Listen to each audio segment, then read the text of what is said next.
Movie Mayhem here at Suspiria Works Cinema, where we watch all the movies. I'm JJ and I'll be your host today. Today's review will be checking out 1980's Death Ship. I do like to give the movies a bit of leniency depending on their genre, age, budgets, and whatever else may have gone into making the film, so keep that in mind when I give ratings. The movie starts off on a cruise liner with the guest partying and celebrating. George Kennedy is the retiring captain, Richard Crenna is the oncoming captain. So the evil ship charts a course and sets itself on collision with the cruise liner. George Kennedy and his crew recognize this, and of course they try to avoid it, and they're unable to. The Death Ship crashes into the cruise liner, leaving only George Kennedy, Richard Crenna, his wife, his 2 kids, and a couple other survivors. They're aboard some type of raft, and they encounter the Death Ship waiting for them out in the ocean. So they obviously get on. Now, as soon as they're getting on board, it's already obvious there's something wrong with the ship. They have difficulty getting on board. The ship automatically starts spewing oil all over the ladders. They can't climb up. Of course, nobody thinks to just go ahead and get back on the raft and keep going. They assume there has to be a crew, even though they call out, no one hears them, they don't see anyone, and eventually they go in the engine room and it's completely empty, yet these wonderful group of geniuses never figure out that something might be wrong.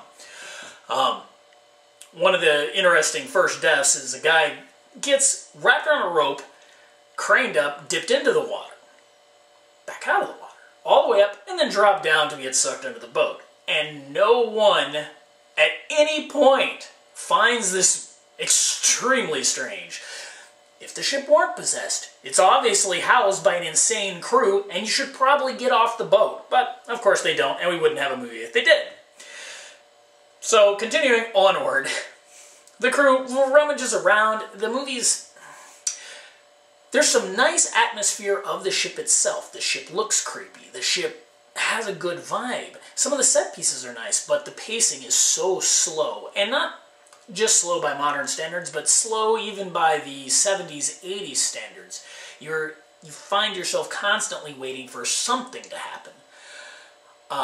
There's a nice scene, very visual, where one of the women gets stuck in a shower. And the shower, as she's showering, the shower begins to shower blood upon her.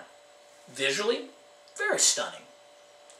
Problem is, it doesn't make any sense. It looks cool, she can't escape. And so she just keeps screaming and banging herself back and forth in the shower.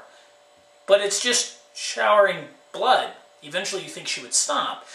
In the movie, we're led to believe, I guess, she goes unconscious. And then at some point, George Kennedy's character comes and takes her out. But by the time Richard Crenna gets into the cabin, it's completely clean. So was it a dream? Obviously not, because we see her again and she's covered in blood. So there's a lot of inconsistencies like this that kind of bothered me. You could have worked on a supernatural level by saying none of this is real. We don't know what's happening. Or it could have worked on a real level by saying, yes, it is really all happening. The ship's possessed and doing evil things. However, Rakoff doesn't seem to maintain a consistency between what exactly is real and what's not real. And we get to the Nazi aspect of the movie. And I guess the idea here is because they're Nazis, they're able to possess ships, and Nazis are bad. And that's kind of it. We see some Nazi memorabilia, paraphernalia, and we understand that the old captains of the ship were German, so we presume they're Nazis, but there's nothing really to tie it into the Nazi theme. It could have worked as a nice ghost Nazi-sploitation film. Plenty of other directors have done such a thing. Lucio Fulci did it in, I forget the name of the movie right now, but it works well. You can have that. But in this, it kind of falls flat. There's no reason for them to be Nazis, and it's never led to make any sense. There's another death scene where a man falls into a net. The net's covered with dead bodies and bones. Great visual. It looks cool. And at some point, while the man's screaming because I guess he's terrified, he's scared to be in front of all these dead bodies, the net closes in, he's dead. Why is he dead? We don't know. He just dies mysteriously from a net closing, as if he was impaled or crushed. most of the deaths kind of make no sense. It's either someone being dropped off the boat and dying in the water, or nonsensical deaths like this. And again, there's no gore outside of the one scene where the woman's in shower of blood. And this was interestingly rated an 18 in the UK, which is the equivalent of an R for the US. And it's outside of that one scene, this could have easily been a PG movie. I mean, the Poseidon adventure is more violent and more impactful in the way that the deaths happen.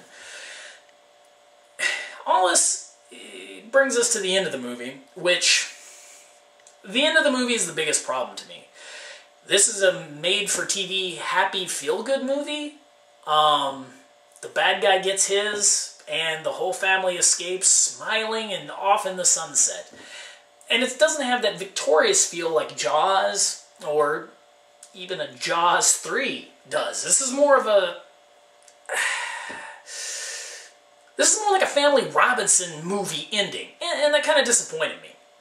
So overall, as a movie itself, which I had memories of this film, watching it when I was younger, and I remember seeing it on TV and thinking it was rather scary. Another thing that Rakoff did that kind of bothered me is a horrible abuse of slow motion. It's spread out and extends scenes for no reason. People walking in slow motion for far too long. It's not extending an actual scare or adding drama to a particular threat. It's just there. It almost feels like it's there to pad the running time. And this always feels flat with me. Slow motion can be used to good extent, like Sam Peckinpah. And even he goes overboard, but it fits within the context of the film. And unfortunately, Rakoff's style of slow motion does not work. Another fantastic scene, visually, is when Crenna's character goes into this freezer with tons of corpses, these dead soldiers hanging there. It's eerie, it's creepy, but nothing happens. He gets some life jackets out. And that's it. There's no scare, there's not even a jump scare. They don't move, they're not zombies, they're not ghosts. They're just dead bodies, and it's kind of creepy. And it's also... The lighting is that TV movie lighting, so it makes it a little bright. So it kind of kills some of the terror or eeriness you might have gotten out of that scene. I was sure that the movie Ghost Ship from a few years ago was a remake of this, and I hadn't seen this movie in quite a long time. Now, upon rewatching it, I'm going to have to give this Death Ship a 4 out of 10 for the movie. Now, I do want to give a solid 9 out of 10 to Scorpion Releasing for this Blu-ray.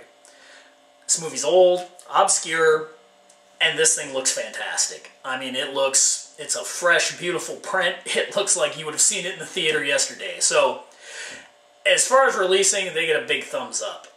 They've got some other nice titles coming down the way, and I'm definitely looking forward to them. There's really nothing too fancy in the way of extras, but, you know, if you want to see a nice, trashy, 80s made-for-TV horror movie, I would recommend it in that respect. As a film in itself, no. It's kind of boring. So, there you go. 4 out of 10 for the movie, 9 out of 10 for the Blu-ray release. I hope you all enjoyed the review of Death Ship. This was what we're going to call a random movie review. The reviews at Movie Mayhem will be either a random film we've watched recently, could be old, could be new, or they'll be part of our director series, where we're going to follow an individual director through his career, from the beginning to the end, watching and reviewing each of the films. Be sure to like the video, subscribe to the channel, make comments, suggestions, anything you want to see us take a look at. And I hope you enjoyed this review, and I look forward to seeing you again here at Movie Mayhem.